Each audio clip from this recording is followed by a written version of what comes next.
Hey YouTube, I spend a lot of time in places like this. I'm at Lowe's, I'm in their metals, shapes, and rods section, and was quite pleased to see they have 1/4 inch steel plate, but they don't have 1/8 inch steel plate, and apparently the closest I can get when it comes to gauges is like 11 or 10 if I want a little bigger. So that's distressing. Also distressing, nobody seems to carry 7/16 by 20 threaded rod. They get 7/16 by 14, but I need 7/16 by 20 because that is what lug nuts use, and I have a project that needs lug nuts. So a little bummed about that. But they did have 8 by 32 threaded rod, which Home Depot didn't have. Well, they had one piece, but it was bent to crap. But they did have cap nuts, so I got cap nuts at Home Depot, and I'm getting the threaded rod here at Home Depot at Lowe's, as well as a DeWalt bit set, 82-piece bit set for 15 bucks, which is a great deal. So now I need to go and poke around a little bit more, see what they've got for prices on cutoff wheels and flap wheels for angle grinders. I picked some up at Home Depot already. I put one of each. I'm just going to see what the price comparison is to here. But yeah, thought I'd throw this in here just for fun before I start the project. This is where I spend a lot of time poking through things like this, trying to find stuff for my projects. Greetings YouTube! I'd like to introduce you to a new piece of equipment. This is the Center It Drill Press V-Block fixture. I can get rid of that now. And this is what it looks like. You put it on a drill press and you can mount tubing here if you just want to hold it while you're cutting something, or you put it here in the middle after you have centered it on your drill bit to hold a piece of tubing or something perfectly centered so it won't walk and your drill bit will go straight through the middle, which is going to be a godsend. You have no idea what a pain in the butt it is to drill through a cylindrical object by hand. I've gotten pretty good at it. This is going to make my life significantly easier. And it wasn't that bad. I think it was like 18 bucks off of Amazon. I think it was. I think I found it on Amazon. I'm not positive. But, you know, just an aluminum V-block, you could probably find that. And the image they sent me, like little instructions, they show up there. The table they put it on had 4 slots. So they were able to get all 4 slots involved. This has 6. I'll only be able to get 2 screws and bolts, and I'll probably just reuse these, which are currently being used for that fixture, which is great for holding down flat objects when I am drilling through, like saw blades and other things. And this is just a piece of steel with 2 holes in it, and I bought it like this at an estate sale. It was wicked cheap, and it makes a perfect clamp. It really does. It's so nice, because if you put a saw blade on here, all I got to do is get the radius. I don't get the whole saw blade in, clamp it down, and it's not moving, and it's safe to drill in.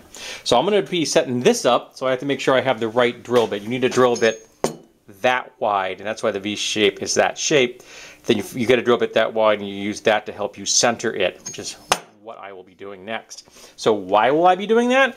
I have a Lifetime, it's called Lifetime, nightstick here.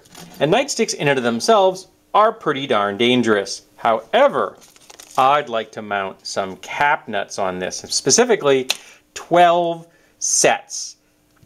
6 going in one day and 6 going perpendicular to them, and they are going to be using an 8/32 piece of threaded rod. So I need to measure this. I don't know the diameter yet, but this is 36 inches long. That'll be fine. And then I'm going to be cutting it up, because I think, yeah, I'll probably need pieces about that long. Maybe actually a little narrow, because these cap nuts aren't very deep. I don't know if the camera will pick that up. They aren't very deep. And this camera isn't great at close-ups, my apologies. So I don't need a lot sticking out on either side, like an 1/8 of an inch on each side. So I'll get my calipers out and measure that, and I'll do a little math and figure it out and mark this, and then start cutting it up. And I'll be doing this with my angle grinder, because it'd be safer to do it on my angle grinder. And I have a brand new Diablo metal cutoff blade, so I thought I'd give that a try, because the other one I've had is getting tired. You can see it's significantly smaller. It used to be the same size. They wear out. I'll keep this as a backup in case I need it, but this will be my new cutoff blade. So first up is going to be to center this, and then we're going to start cutting up these things, get them ready, and then start drilling holes. So it's going to be a lot of holes to drill, and I'm going to do my best to get them to be perfectly in line, and I'll show you how I do that in a minute. So here I go. I've already drawn a straight line on there. I don't know if, yeah, I think you can see that straight line. So how did I draw the straight line? With a hinge. I just happened to have this hinge kicking around. So what I did is I snugged it up against that rubber stop, and then I held it in place and then just drew a straight line. And this let me get the line right where I wanted it. So yep, there you can just see it right there, I think. So now I need to lay out measurements. I'm probably going to do them 1 inch in, and then every 2 inches all the way down for 6. And then when I get those 6 done, because I've got enough to make 12 pairs, I will turn it 90 degrees and do the same thing again. And I will be using, it'll be probably be a little easier once I have that, because I can put a pin in there or something as a drill bit as a pin to help me get the angle correct, and then do the same thing so I get the holes where I want them, and I'll just drill that right through that line. So it's going to be, and I think I may need a little light over there. I don't know if I have enough light in that spot. I'm going to turn everything I get on to make sure I've got as much as possible, but I don't know if I have enough to light to illuminate that line, because it is dark. It's red on black. I don't have a silver marker down here now that I realize it. I should probably find one of those or buy one of those. I don't have a silver marker. But that's how I'm going to drill the holes in a line and try to get them nice and even. I've already set up the drill bit, and the V block, and I noticed I made a little mark in there with my drill bit because I was lining it up. I don't care. And now this is set up so that I cannot go all the way down. I think you can see that. It's kind of shiny. I can't go all the way down, so my drill bit cannot touch this channel at all. So that means it should be fine when I'm drilling. And it's already set up using 1/4-20 bolts with nice big washers on top, so it holds everything in place. And I've got a couple of big washers on the bottom. So everything is now exactly where it needs to be, and 2 is just fine. I don't need 3. I don't need 4 bolts on this. I'm not going to be putting huge amounts of torque on this, and in the event I do something large, I'll give some support over here on the workbench so I can feed it in on the process. So now it's going to be marking up my my nightstick, and then I can start drilling holes. So there we go. I have all the holes drilled. The second set of holes is straighter than the first set of holes. There's a learning curve involved in this, apparently, that I did not take into consideration. Now, I've used this type of V-block in the past. In fact, I worked at a company who made antennas, and we had a V-channel like this, but it was 12 feet long. It was awesome, and it was set up to a real full-size drill press. This is just a smaller, sits on a table drill press. It was a great setup. And we had blocks that were T-blocks that had a vertical pin in them, and they were designed, they had a radius here, so they would fit over a piece of tubing, and we only drilled, I think, 2 or 3 different hole sizes. So I had like 2 or 3 of these things, and you drill a single hole, you'd slide it down, and you'd then drop the pin, and then that would hold the tube at 90 degrees to the V-channel, so that the hole being drilled would be perfectly in line with the pin in the first hole. I don't have one of those at this point. I drill a lot of different size holes, so I haven't quite figured out how I'm going to make that happen. I also would like to get a hold down clamp that I could fit in here, that I could lock down, because holding this down, particularly on this 1-inch hole, was a major pain in the butt, because I'm only able to hold it with my hand like this to really get it in there, and there occasionally was a little vibration, but not too much, not enough to make the holes unusable. Some of them did wobble slightly. It just makes the holes a little bit bigger, but not enough to cause it so that it's going to be out of bounds. The hole I drilled was slightly larger than the 832 rod I have anyway, but it's all still functional. So now I need to figure out the length I need, which I think I'm going to set them up a 1/2 inch. And if I cut on the save side of that 1/2 inch mark, they'll come out a little bit less than that, and that's what I want. I want like 1.4 inches. So I think that'll work.